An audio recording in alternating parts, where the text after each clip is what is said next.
नमस्कार दोस्तों। सरकार ने आज से कुछ दिन पहले फैसला लिया कि इस लॉकडाउन के दौरान शराब के ठेकों को यानी लिकर शॉप्स को खोल दिया जाए।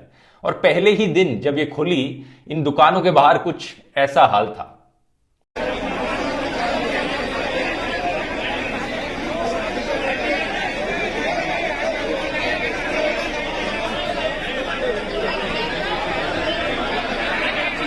मतलब सोशल डिस्टेंसिंग का तो मानो यहां पर राम नाम सत्य हो गया।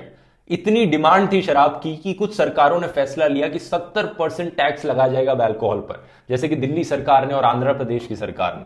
सवाल यहां पर यह उठता है कि क्या जरूरत पड़ी लिकर शॉप्स को खोलने की इतनी जल्दी, और क्या हालत से गुजर रही हैं देश भर की स्टेट गवर्नमेंट्स, और क्या रोल प्ले करता है यहां पर अल्कोहल टैक्स। ये सब चीजें जानेंगे दोस्तों आज के इस वीडियो में हम। आइए देखते हैं। पहली चीज तो आपको यह समझनी है दोस्तों कि आज के दिन लॉकडाउन की वजह से देश भर की सारी स्टेट्स एक बहुत बड़े फाइनेंशियल लॉस से गुजर रही हैं। सख्त कमी है पैसों की सारी स्टेट गवर्नमेंट्स के पास। ऐसा क्यों है, इस चीज को समझने के लिए इस चार्ट को देखिए। ये चार्ट बताता है कि एक स्टेट गवर्नमेंट के पास पैसा आता कहां से, कमाई कहां से होती है एक स्टेट की। 46% पैसा आता है स्टेट गवर्नमेंट के खुद के टैक्सेस से, जो स्टेट में रहने वाले लोगों पर लगाए जाते हैं। और ये जो 46% टैक्स रेवेन्यू है स्टेट गवर्नमेंट के पास आने वाला, इसका ब्रेकडाउन देखिए कि एग्जैक्टली कहां से टैक्सेस लगाए जा रहे हैं और कहां से पैसा आ रहा है। इस 46% में से 40% पैसा आता है स्टेट जीएसटी से। और जीएसटी कहां से मिलता है, जब भी कोई प्रोडक्ट्स और सर्विसेज यूज किए जाते हैं तो वहां से स्टेट की जीएसटी कलेक्शन होती है। अब लॉकडाउन में क्या हो रहा है, प्रोडक्ट्स और सर्विसेज इतने यूज नहीं होने लग रहे हैं, लोग अपने घर में हैं, सामान की बिक्री नहीं हो रही है, बिजनेस बंद हो गए हैं, तो स्टेट जीएसटी कलेक्शन में एक बहुत बड़ी गिरावट आई है। दूसरे नंबर पर है वीएटी। 21% ऑफ सारा टैक्स का कलेक्शन जो एक स्टेट गवर्नमेंट के पास आ रहा है वो सिर्फ और सिर्फ पेट्रोल और डीजल पे लगने वाले टैक्सेस से आता है। तो सोचकर देखिए कितना बड़ा कंट्रीब्यूशन होता है पेट्रोल और डीजल का। और लॉकडाउन में गाड़ियां नहीं चल रही हैं तो ऑब्वियसली पेट्रोल और डीजल की डिमांड ऑल टाइम लो है, तो यहां से भी पैसा नहीं आ रहा है। तीसरे नंबर पर है एक्साइज ड्यूटी जो लिकर पर लगाई जाती है। 12% कंट्रीब्यूशन होता है इसका, सिर्फ अल्कोहल टैक्स का। अभी ये दुकानें खुलने से पहले यहां से भी पैसा नहीं आ रहा था। तो चौथे नंबर पर है प्रॉपर्टी ट्रांजैक्शंस, ये भी नहीं हो रही थी लॉकडाउन की वजह से।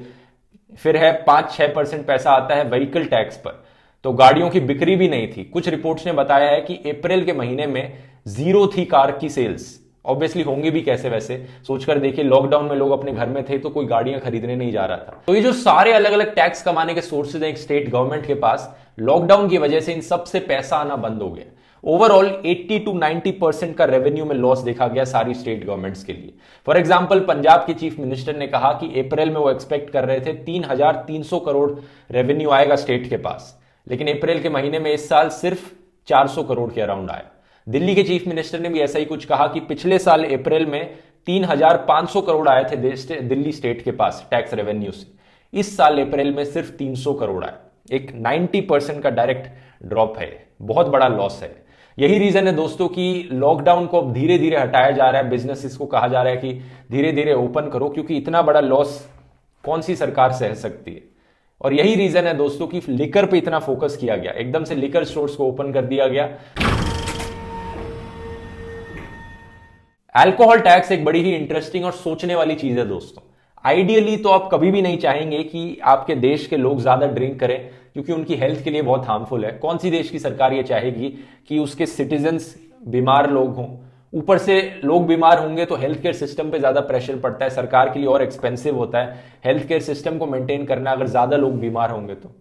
लेकिन दूसरी तरफ इतना सारा पैसा आता है टैक्स से जो अल्कोहल पर लगाया जाता है, उसका कोई कॉम्पिटिशन ही नहीं है। ज्यादातर स्टेट्स के लिए नंबर 1000 करोड़ में है, जैसे कि दिल्ली ने पिछले साल 5000 करोड़ कमाए सिर्फ इस एक्साइज ड्यूटी से जो लिकर पर लगाई जाती है। कर्नाटका ने 21,000 करोड़ कमाए पिछले साल।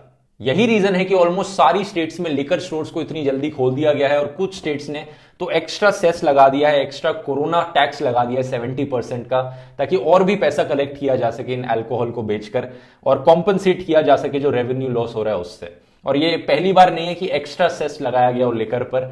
इससे पहले उत्तर प्रदेश ने भी दोस्तों पिछले साल एक एक्स्ट्रा टैक्स लगाया था लिकर पर गौ रक्षा के लिए। उन्होंने कहा कि हम जो एक्स्ट्रा पैसा जनरेट हो रहा है उसके लिए काउ प्रोटेक्शन के लिए यूज करेंगे उससे। तो आज के दिन जो लोग शराब खरीदने जा रहे हैं वो लोग लिटरली इकोनॉमी को बचाने लग रहे हैं। मैं मजाक भी नहीं कर रहा, इससे इतना बड़ा फर्क पड़ रहा है। और जो लाइनों में जो प्रॉब्लम हो रही थी वो तो ऑब्वियसली केओस था, सरकारों को होम डिलीवरी शुरू कर देनी चाहिए इसकी, उस केओस को अवॉइड करने के लिए। और कुछ सरकारों ने शुरू भी कर दी है, जैसे कि छत्तीसगढ़ की सरकार ने एक ऑनलाइन पोर्टल शुरू किया है अल्कोहल की होम डिलीवरी के लिए। और इस डिसीजन के रिजल्ट्स भी बड़े क्लियरली दिख रहे हैं। पहले ही दिन जब ये दुकानें खुली थी, उत्तर प्रदेश ने फॉर एग्जाम्पल 100 करोड़ कमाए अल्कोहल बेचकर। तो अब सवाल यहां पर यह उठता है कि और क्या किया जा सकता है स्टेट गवर्नमेंट्स के द्वारा अपने पैसों की कमी को पूरा करने के लिए। और ड्राई स्टेट्स क्या करेंगे यहां पर, जैसे कि बिहार और गुजरात हैं, वहां तो अल्कोहल वैसे ही नहीं बिकती, तो ये इनकम का सोर्स तो उनके लिए अवेलेबल है ही नहीं, तो वो स्टेट्स क्या कर सकती हैं यहां पर। कुछ स्टेट्स जैसे कि केरला सरकार ने फैसला लिया है अपने स्टेट गवर्नमेंट एम्प्लॉयज की सैलरी कट करने का, पैसे बचाने के लिए अप्रोक्सीमेटली 25% से सैलरी कट करी जाएगी। पुडुचेरी सरकार ने भी कहा है अपने एम्प्लॉयज को कि प्रिपेयर्ड रहना सैलरी कट के लिए। तमिलनाडु सरकार ने डियरनेस अलाउंस में जो इंक्रीज होता है उसे फ्रीज कर दिया और इससे करीब करीब 7,000 करोड़ रुपए बचाएंगे इस फाइनेंशियल ईयर में। सेंट्रल गवर्नमेंट ने भी ऐसा ही कुछ किया है। तो देश भर की सरकारें अलग अलग तरीके अपना रही हैं कि कैसे हम पैसे की कमाई को बढ़ा सकें, स्पेंडिंग को कम कर सकें, ताकि ये जो फाइनेंशियल लॉस हो रहा है इतना बड़ा लॉकडाउन की वजह से, इसे कॉम्पनसेट किया जा सके। इस चीज को इकोनॉमिक्स में कहते हैं दोस्तों ऑस्टेरिटी मेजर्स। अगर आपको याद हो, मैंने ग्रीस वाले ग्राउंड रिपोर्ट के वीडियो में आपको बताया था ऑस्टेरिटी मेजर्स क्या होते हैं, किस तरह से सरकारें कोशिश करती हैं जब सरकारों के पास पैसा नहीं होता कि वो अपने रेवेन्यूज को बढ़ा सकें, टैक्स बढ़ाती हैं, पेंशन को कट करती हैं, सैलरीज को कट करती हैं, ताकि इकोनॉमिक सिचुएशन सुधर सके। आप वीडियो को जरूर देखिए अगर आपने नहीं देखा है, तो उसमें मैंने और इंफॉर्मेशन बताई है इस चीज के बारे में। और गुजरात और बिहार जैसी ड्राई स्टेट्स के बारे में बात करें तो इनको और भी बहुत डिफिकल्ट डिसीजंस लेने पड़ेंगे, सख्त कदम उठाने पड़ेंगे अपने फाइनेंशियल लॉस को कॉम्पनसेट करने के लिए, क्योंकि इनके पास ये लिकर टैक्स का ऑप्शन नहीं है। 2016 में जब बिहार ने डिसीजन लिया था कि हम पूरे स्टेट में अल्कोहल बैन कर देंगे, तब ही ये बड़ा क्लियर हो गया था कि बिहार को करीब करीब 4,000 करोड़ रुपए का रेवेन्यू लॉस होगा हर साल इस अल्कोहल बैन की वजह से। इसके कुछ और भी नेगेटिव कॉन्सिक्वेंसेज है, जैसे कि ऐसा तो है नहीं कि बिहार और गुजरात में अल्कोहल मिलनी कंप्लीटली बंद हो गई है। हम सब जानते हैं कि वहां पे अभी भी मिल सकती है, इलीगली मिलती है, स्मगल करते हैं लोग इससे। तो इस केस में होता क्या है कि जब अल्कोहल स्मगल करी जा रही है, तो जो अल्कोहल बेचने का प्रॉफिट होता है वो स्मगलर्स के पास जाता है, सरकार के पास जाने की जगह। तो इस सरकार को इकोनॉमिक नुकसान हो रहा है, स्मगलर्स के पास पैसा जा रहा है एक तरह से देखो तो। और दूसरा नुकसान ये है कि जो स्मगल की हुई अल्कोहल होती है उस पर क्वालिटी चेक्स नहीं होते, रेगुलेशंस नहीं होती, तो कई बार वो डेंजरस भी हो सकती है, लोगों की हेल्थ के लिए और भी ज्यादा डेंजर हो सकती है वो। दूसरी तरफ अगर टैक्स को बढ़ाया जाए अल्कोहल पर, तो एक तरीका हो सकता है अल्कोहल कंजम्पशन को डिक्रीज करने का एक स्टेट में। तो वापस अगर हम यहां ऑस्टेरिटी मेजर्स पर आए, आपको क्या लगता है दोस्तों, मैं आपसे पूछना चाहूंगा, और किन किन तरीकों से सरकारें यहां पर पैसे कमा सकती हैं अपनी फाइनेंशियल कंडीशन को इंप्रूव करने के लिए, नीचे कमेंट्स में लिखकर बताइए। एक चीज का ध्यान रखिए कि जो भी डिसीजन यहां पर सरकार लेगी वो कंट्रोवर्शियल होगा। सबको खुश रखना यहां पर ऑलमोस्ट नेक्स्ट टू इम्पॉसिबल है, क्योंकि कहीं ना कहीं से तो पैसे कमाने पड़ेंगे। मैं कुछ अपनी सजेशंस देना चाहूंगा यहां पर। पहला तो यह है कि पेट्रोल और डीजल पर टैक्स बढ़ाया जा सकता है, जो कि ऑलरेडी सरकारें कर चुकी हैं, क्योंकि आज के दिन ऑयल प्राइसेस इतने नीचे आ चुके हैं, एक टाइम के लिए नेगेटिव भी पहुंच गए थे, जैसा कि मैंने इस वीडियो में आपको समझाया था। आई बटन पर क्लिक करके आप देख सकते हैं कि एक बहुत ही अच्छी अपॉर्चुनिटी है सरकार के लिए पैसे कमाने की। तो एक तो ये हो गया।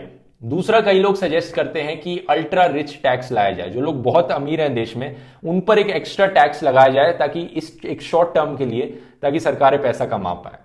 तीसरी सजेशन ये है मेरी कि अल्कोहल टैक्स जैसे कुछ और नए टैक्सेस लाए जाएं जो लोगों के बेनिफिट के लिए हों। For example fast food tax, unhealthy खाने पर टैक्स लगाना।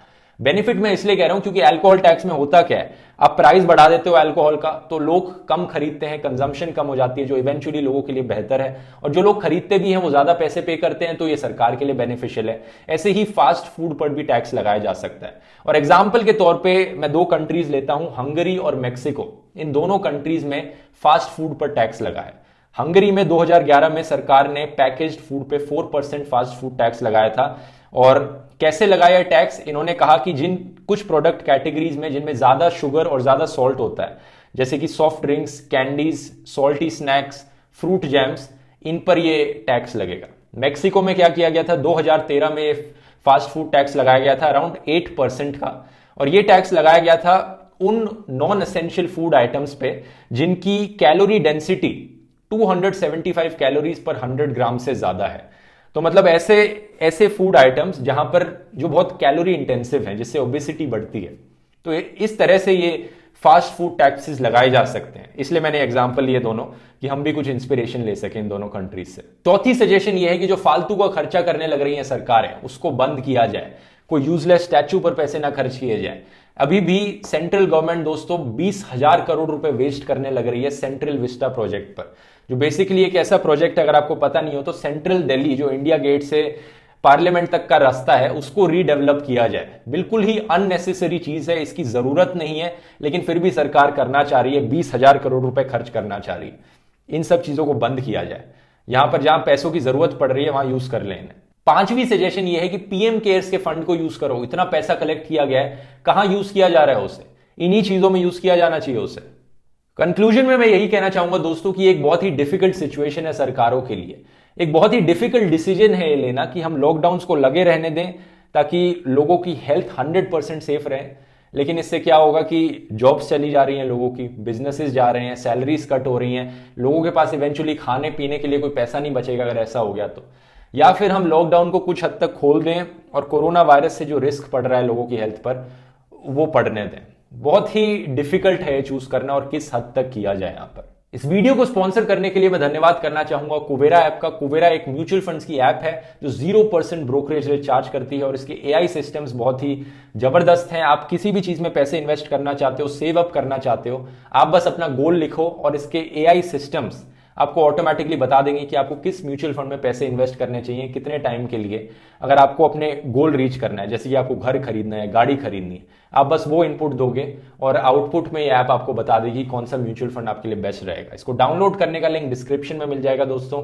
और उम्मीद है वीडियो आपको पसंद आया होगा। इस वीडियो को शेयर कीजिए, इन्फॉर्मेशन को ज्यादा लोगों तक पहुंचाइए। और अगर आप मेरे काम को सपोर्ट करना चाहते हैं, आप कर सकते हैं patreon.com/ध्रुव राठी पर, या यूट्यूब पर एक मेंबर बन के ज्वाइन बटन क्लिक करके, ताकि ऐसे ही और वीडियोस मैं आपके लिए बनाते रहूं फ्यूचर में। चलिए दोस्तों, मिलते हैं अगले वीडियो में फिर। बहुत बहुत धन्यवाद।